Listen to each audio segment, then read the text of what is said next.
¿Sabías que hace más de 2000 años hubo una mujer que escribió más de 40 libros sobre filosofía, virtud y deseo? Que dirigió una escuela en la antigua Grecia y enseñaba a vivir desde el alma, desde el equilibrio, desde la conciencia, en una época en la que a las mujeres ni siquiera se les permitía hablar en voz alta. Se llamaba Areta de Cirene. Su legado fue casi borrado de la historia, pero su presencia resurge cada vez que una mujer piensa por sí misma, cada vez que una mujer se elige, cada vez que alguien entiende que la sabiduría no tiene género. Hoy no vamos a hablar de lo que se dijo sobre ella, vamos a recordar lo que nos dejó, porque hay figuras que no solo son parte del pasado, son parte de nuestra propia memoria interior. Estas son las 5 enseñanzas que nos dejó Areta de Cirene, la filósofa olvidada que pensaba desde el alma. Enseñanza 1. El placer como conciencia. Areta pertenecía a la escuela cirenaica, una corriente filosófica que defendía el placer como el bien supremo. Pero el placer, para ella, no era un acto impulsivo o superficial, no era exceso ni huida, era elección. Areta enseñaba que el verdadero placer es el que se elige con conciencia, el que no viene a tapar un vacío, sino a nutrir una presencia. Placer como escucha, como respeto al cuerpo, como afirmación de la vida. Por ejemplo, el placer de tomar un baño en silencio, no para escapar del día, sino para reconectar contigo. El placer de decir no, sin culpa, de elegir el descanso sin necesidad de justificarlo. En un mundo que aún asocia el disfrute con la culpa, Areta nos susurra desde su tiempo. Elige lo que te nutre, no lo que te adormece, porque hay placeres que nos despiertan y hay otros que nos desconectan de nosotras mismas. Vivir desde el alma es también aprender a discernir entre lo que alivia por un momento y lo que sostiene de verdad. Y quizás, en esa elección íntima de lo que nos nutre, empieza también una forma de libertad. Una mujer que sabe lo que la repara se vuelve menos manipulable, más presente, más suya. Enseñanza 2. La virtud no es perfección, es coherencia. A Areta no le interesaba la moralidad estricta. No hablaba de virtud como obediencia ni como sacrificio. Para ella, la virtud era otra cosa, coherencia. La coherencia de vivir alineada con lo que sientes, con lo que piensas y con lo que haces. Una virtud encarnada, no impuesta. No se trata de ser perfecta, se trata de no traicionarte. Areta sabía que muchas veces el dolor no viene de lo que sentimos, sino de lo que callamos para encajar. De las decisiones que tomamos por miedo, de los sí que dimos cuando queríamos decir no. Por ejemplo, quedarte en un lugar donde no te sientes vista solo por lealtad. O aceptar una relación, un trabajo o una amistad que ya no te hace bien, por temor a incomodar.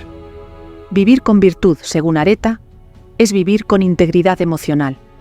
Es que tu palabra sea reflejo de tu alma, que tu cuerpo no tenga que tensarse cada vez que cruzas tus propios límites. Y eso también es fortaleza. No siempre visible, pero profunda. La coherencia nos devuelve algo que muchas hemos perdido: paz con nosotras mismas. Enseñanza 3. La libertad empieza por dentro. En un tiempo en el que las mujeres no tenían voz pública, Areta enseñaba, dirigía, filosofaba. Era una mujer libre, pero no porque las leyes se lo permitieran, sino porque su pensamiento era suyo. La verdadera libertad, decía, no siempre se conquista afuera. A veces se conquista adentro. En el momento en el que dejas de pedir permiso para ser quien eres. En el momento en que dejas de justificar cada decisión. Por ejemplo, cuando decides no responder a una crítica que antes te dolía. O cuando eliges el silencio sin que eso signifique sumisión. Cuando sabes que no necesitas explicar por qué elegiste alejarte. Areta hablaba de una libertad silenciosa, profunda, la que se construye en la mente y en el corazón, la que no necesita que el mundo apruebe para sentirse válida. Vivir desde el alma también es eso, sentir que estás contigo, incluso cuando el mundo no está de tu lado, y a veces eso es lo más revolucionario, porque una mujer que ya no busca validación empieza a vivir desde un eje interno que no depende del ruido externo, y eso cambia todo. Enseñanza 4. El alma también necesita cuidado. Hoy hablamos de autocuidado como un ritual externo, pero Areta entendía el cuidado como algo mucho más profundo, una forma de cultivar el alma.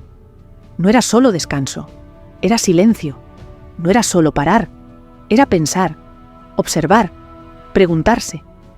Areta hablaba del alma como un espacio vivo que necesita escucha constante. Y eso también es autocuidado, tener el valor de detenerse y mirar adentro, no por debilidad, sino por sabiduría, porque a veces lo más valiente es quedarte contigo cuando todo grita que corras. Ejemplos de este cuidado pueden ser escribir un diario sin filtro, meditar, practicar la pausa antes de responder, permitirte llorar sin prisa, o simplemente sentarte en silencio y preguntarte, ¿cómo me siento de verdad hoy?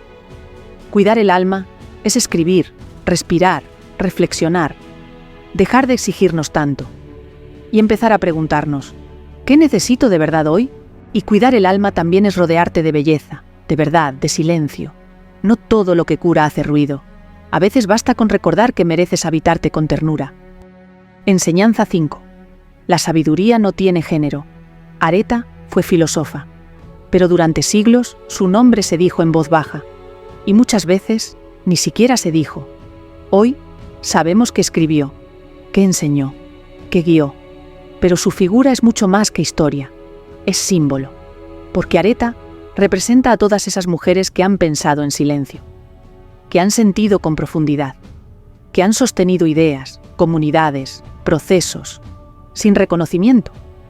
Recordar a Areta es recordar que la sabiduría no tiene género, que el pensamiento también tiene voz femenina, y que cada vez que una mujer se sienta a reflexionar sobre su vida, está, de alguna forma, continuando su legado. La esencia de Areta está en la madre que cría con conciencia, en la terapeuta que escucha sin juicio, en la artista que transforma su dolor en belleza, en la mujer que sin escenario ni micrófono sostiene con su pensamiento los hilos invisibles de una casa, una comunidad, una historia. Y tal vez por eso importa nombrarla, porque cuando nombramos a las que estuvieron antes, también nos damos permiso para ocupar el lugar que nos corresponde ahora, sin pedir permiso, con memoria y con alma. Areta de Cirene no fue un mito, fue una maestra, una mujer que pensó desde el alma, cuando eso era considerado peligroso. Y hoy, su memoria nos acompaña, porque hay mujeres que están aprendiendo a elegir el placer que las sostiene, a vivir con coherencia, a cultivar su libertad interior, a cuidar su alma, a pensar sin miedo. Areta vive en todas ellas, en ti, en mí, en nosotras, y tal vez por eso volvemos a ella. Porque en un mundo que muchas veces nos exige ser fuertes desde la desconexión, Areta nos recuerda que también existe una fuerza que nace de la conciencia, de la ternura, de la pausa. Una fuerza que no grita, pero transforma. Este vídeo no es solo una mirada al pasado, es una invitación a recuperar lo sagrado de pensar por una misma, de sentir sin vergüenza, de caminar con calma en un mundo que empuja. ¿Y tú? ¿Con cuál de estas enseñanzas te quedas hoy? Si este espacio resonó contigo, suscríbete para seguir recordando juntas a las que vinieron antes y sostenernos entre todas en este camino de sabiduría femenina. Gracias por estar aquí.